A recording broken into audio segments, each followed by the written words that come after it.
What happens when one of the world's most brilliant astrophysicists takes on the age-old question of God? Neil deGrasse Tyson, known for his sharp wit and scientific brilliance, has challenged religious assumptions with cold, hard evidence. While many cling to faith for answers, Tyson uses the language of physics, cosmology, and rational inquiry to cut through centuries of dogma. Today, we'll break down exactly how Neil deGrasse Tyson destroys the idea of God using science, not with anger or disrespect, but with reason, logic, and undeniable facts.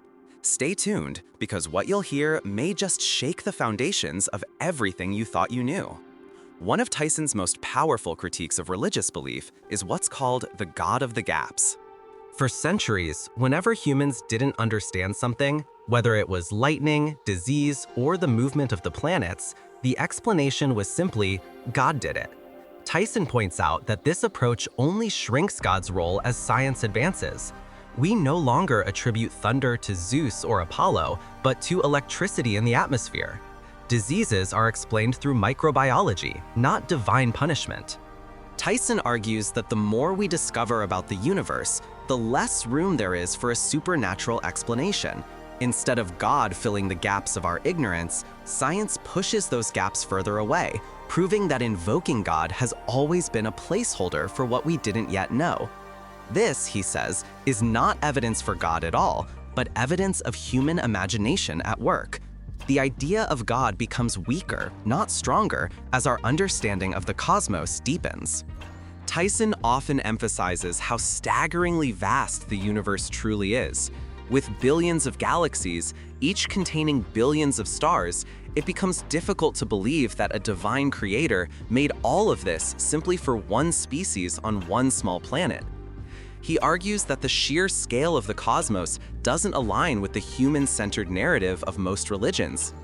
If the universe is 13.8 billion years old, and Earth only came into existence in the last 5 billion, why would an all-powerful God wait nearly 9 billion years before creating life? Tyson suggests this timeline points not to divine planning, but to natural processes. The stars formed, planets emerged, and life evolved through physical laws, not supernatural intention. Religion often paints humanity as the centerpiece of creation, but Tyson sees this as an arrogant misreading of our place in the cosmos. Science tells us we are just one tiny speck in an unfathomably large universe, and that realization alone undermines the idea of a God who designed it all exclusively for us. When it comes to human existence, Tyson doesn't mince words. He firmly stands behind Darwin's theory of evolution as one of the most profound scientific achievements of all time. Evolution explains not only where we came from, but how life adapts and thrives without the need for divine intervention. Tyson argues that creationist claims fall apart under scientific scrutiny. Fossils, DNA evidence, and observable natural selection all point to a gradual, unguided process, not a sudden act of creation. If God supposedly made humans in his image, why is our genetic code nearly identical to that of chimpanzees? Why do we have vestigial structures, like an appendix, that serve no divine purpose? Tyson's dismantling of creationism is not just about biology. It's about showing how science provides verifiable answers, while religion asks us to accept stories on faith alone. Evolution demonstrates that life doesn't need a designer. It simply needs time, variation, and natural selection. One of the most philosophical arguments Tyson raises is the problem of suffering. If an all-loving, all-powerful God exists, why is the universe filled with so much cruelty, disease, and disaster? Tyson doesn't just point to human suffering, but to the indifference of the cosmos itself. Stars explode, galaxies collide, and black holes consume everything in their path. On Earth, millions of species have gone extinct through no fault of their own. Tyson asks, if God designed this universe, why does it appear so hostile to life? In fact, most of the universe is not only inhospitable, but lethal. The vacuum of space, the radiation, and the extreme temperatures all suggest a cosmos that is indifferent to human existence. This stands in stark contrast to religious claims of a benevolent creator who designed everything for our benefit. For Tyson, the evidence doesn't point to divine care, but to a universe governed by indifferent physical laws. Finally, Tyson insists that science, not religion, is humanity's best tool for uncovering truth. Unlike religious dogma, science is self-correcting. It doesn't demand blind faith, it demands evidence. If new data contradicts an old theory, science evolves. Religion, on the other hand, often clings to ancient texts written thousands of years ago, resisting change despite overwhelming evidence. Tyson argues that relying on faith means locking yourself in the past, while relying on science means constantly pushing into the future. He believes that asking questions, testing hypotheses, and seeking evidence is the true way to enlightenment. Instead of fearing what we don't know, science embraces mystery as the beginning of discovery. For Tyson, this approach not only dismantles the need for God, but empowers humanity to explore, learn, and grow beyond the limitations of ancient belief systems. Tyson often reminds us that the universe is not here for our comfort. In fact, 99.9% of it is lethal to life as we know it. Radiation, black holes, supernova explosions, and uninhabitable frozen wastelands dominate space. If this universe were truly designed by a loving God for humanity, wouldn't it be more hospitable? Why would nearly everything beyond Earth's atmosphere try to kill us instantly? For Tyson, this cosmic indifference is a powerful strike against the claim of intelligent design. Instead of a finely tuned paradise crafted for humans, the universe looks more like a dangerous, evolving system that doesn't care about us at all. Religions often tell us that life has divine purpose, a meaning bestowed from above. Tyson challenges this by pointing out that purpose is something humans assign, not something built into the fabric of reality. Stars explode not to create us, but because physics dictates it. Planets form not to host life, but because gravity and cosmic dust interact. Tyson argues that meaning emerges when we, as conscious beings, create it for ourselves. Science reveals a neutral universe, one where purpose is an illusion projected onto natural processes. By embracing this, Tyson insists, humanity is liberated to define its own destiny. The fine-tuning argument suggests that the universe's physical constants are so precise that only a divine hand could have set them. Tyson, however, dismantles this reasoning. He notes that most of the universe is hostile to life. If God really fine-tuned creation, why is Earth such a rare exception, surrounded by billions of dead planets? Furthermore, physicists explore the possibility of multiple universes, where different constants exist naturally. Tyson argues that appealing to God isn't an explanation at all. It simply replaces the mystery with another mystery. Science, on the other hand, pushes us to seek testable answers. One of Tyson's boldest critiques is the arrogance embedded in religious thought. Many faiths claim humans are the pinnacle of creation, made in God's image, central to the universe's design. Tyson counters this with a dose of cosmic humility. We are a tiny species on a pale blue dot, orbiting a mediocre star in an ordinary galaxy. To assume the universe revolves around us is, in his view, not only wrong, but deeply arrogant. Science doesn't diminish humanity, it situates us in reality. Tyson believes this humility is the first step toward genuine wisdom. Where religion credits God for the design of the universe, Tyson credits physics. The laws of gravity, thermodynamics, and quantum mechanics don't require a divine author. They exist independently and consistently. These laws explain why planets orbit stars, why atoms bond, and why galaxies form. For Tyson, invoking God adds nothing to the explanation. If anything, it distracts us from the elegance of the natural order. He sees the beauty of the cosmos, not in a deity's fingerprints, but in the mathematics that govern everything from falling apples to colliding galaxies. Tyson warns about the real-world consequences of relying on faith over evidence. When people accept claims without proof, they become vulnerable to manipulation, pseudoscience, and superstition. He often points to historical examples where religious dogma held back scientific progress, from Galileo's persecution to the rejection of evolution in schools. Tyson argues that faith-based thinking slows humanity down, while evidence-based reasoning propels us forward. For him, clinging to religious certainty is not just a harmless belief, it can actively harm our ability to solve real problems. One of Tyson's most humbling ideas is that the universe didn't need us to exist. Stars lived and died long before Earth was formed. Galaxies collided before humans ever gazed at the night sky. Life on Earth is a byproduct of cosmic processes, not the ultimate goal. Tyson sees this as liberating rather than depressing. If the universe is indifferent to us, then it is up to us to make our brief time meaningful. God isn't required for our existence. The laws of nature alone explain why we're here. Tyson notes how religion constantly shifts its claims as science advances. When the Earth was believed to be flat, religion supported that view. When the sun was thought to orbit Earth, religion defended it fiercely. Once disproven, doctrines were adjusted. This pattern shows, according to Tyson, that religion reacts to science rather than leads it.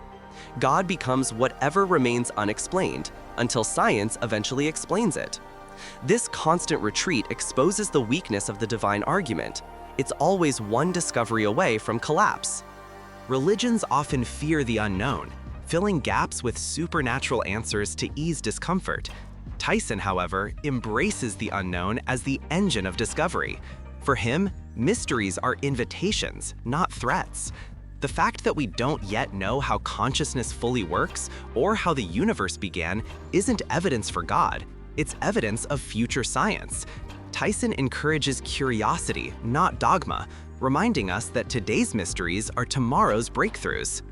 In his view, reverence should be directed not toward a deity, but toward the endless frontier of knowledge.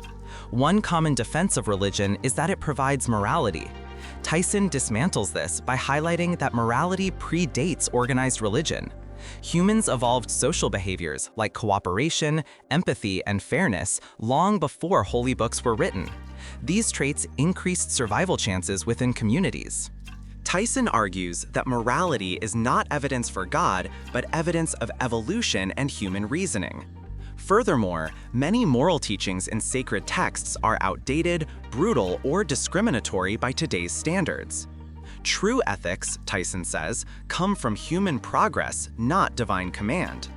Religious doctrine often frames the universe as purposeful, guided by divine intention.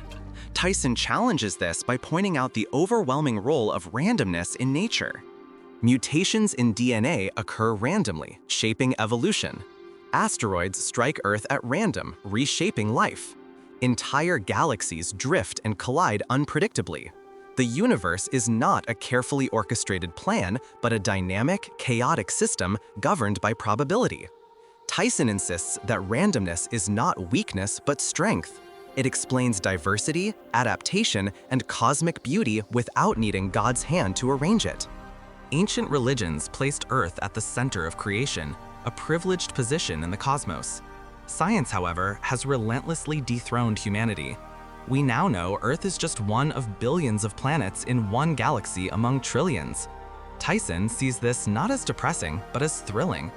The fact that we're not special in placement makes our existence even more extraordinary. To assume God made all of this just for us is, to Tyson, an outdated illusion. Instead, science shows us that life is possible in many places, and Earth is simply lucky, not chosen. If God created humanity as the pinnacle of creation, why does the universe remain silent? Tyson refers to the Fermi paradox, the question of why, in such a vast cosmos, we've detected no signs of other intelligent civilizations. This silence suggests that intelligent life may be rare, fragile, or fleeting, not divinely guided. If God wanted to populate the stars with conscious beings, surely the evidence would be everywhere. Instead, the cosmos speaks in radiation, light, and gravity waves, not divine messages. Tyson argues this silence undermines the idea of purposeful creation. Tyson often points out that religious texts reflect the knowledge and biases of their time. Ancient scriptures describe Earth as flat, the heavens as a dome, and humans as central to creation. These errors reveal not divine truth, but human authorship. Tyson insists that if an all-knowing God wrote these texts, they would contain accurate scientific knowledge far ahead of their time, not myths consistent with ancient understanding. This strongly suggests religion is a human invention, not divine revelation. Finally, Tyson emphasizes that science doesn't rob the universe of awe, it enhances it. Understanding how stars forge elements in their cores, or how black holes warp space and time, creates a sense of wonder deeper than myth. He argues that invoking God as an explanation actually diminishes the majesty of reality by closing inquiry. Science, in contrast, opens doors to endless discovery. For Tyson, true spirituality is not about worshiping a deity, but about marveling at the cosmos itself, infinite, mysterious, and breathtaking, without the need for supernatural belief. Tyson often highlights how delicate life on Earth really is. A slight change in atmospheric composition, a shift in orbit, or a stronger solar flare could wipe us out in an instant. If God designed the universe for human flourishing, why would our survival be balanced on such a razor's edge? Tyson suggests that instead of divine protection, we see overwhelming evidence of natural fragility. Life exists not because it was guaranteed, but because conditions happen to be just right, for now. This fragility aligns with science, not with the idea of a benevolent, omnipotent designer. Religions thrive on absolute certainty. They claim to know the mind of God, the purpose of creation, and the fate of the soul. Tyson argues that true knowledge embraces uncertainty. Science thrives on doubt, questions, and constant revision. For him, uncertainty is not weakness, but strength, because it keeps us open to discovery. To claim certainty without evidence, as religion does, shuts the door to progress. Tyson insists that humility in the face of the unknown is far more honest than proclaiming divine knowledge we cannot prove. Many religious traditions depict Earth as the center of God's attention, but Tyson dismantles this illusion with staggering cosmic facts. The Milky Way galaxy alone contains at least 100 billion planets, and the observable universe may hold more than 2 trillion galaxies. The likelihood that Earth is the sole focus of a divine creator becomes absurd in this context.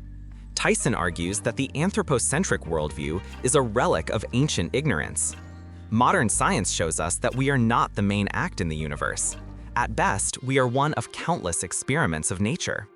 Religions often use infinity to describe God: infinite wisdom, infinite power, infinite presence. Tyson counters by pointing to the actual infinity we encounter in physics and cosmology. Space may be infinite, time may be infinite, and quantum fields may stretch without end. These infinities do not require a supernatural being. They arise naturally from the mathematics of reality.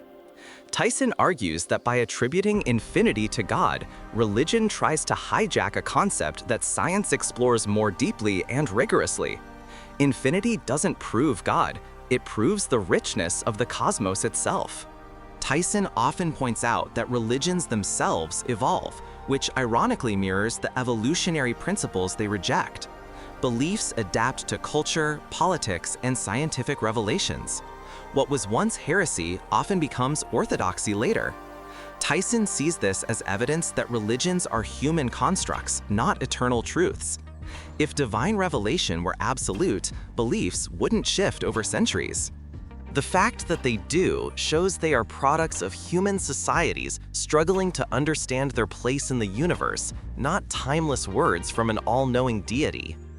One of Tyson's critiques addresses the practice of prayer. If prayer worked, as many religions claim, we would see measurable differences in outcomes. Yet, scientific studies consistently show that prayer has no effect beyond placebo. People pray for healing, success, and protection, but hurricanes, diseases, and tragedies occur regardless. Tyson argues that prayer is a psychological comfort, not a divine hotline. Instead of changing external reality, it calms the mind. Science sees prayer not as proof of God, but as evidence of human need for hope in uncertain times.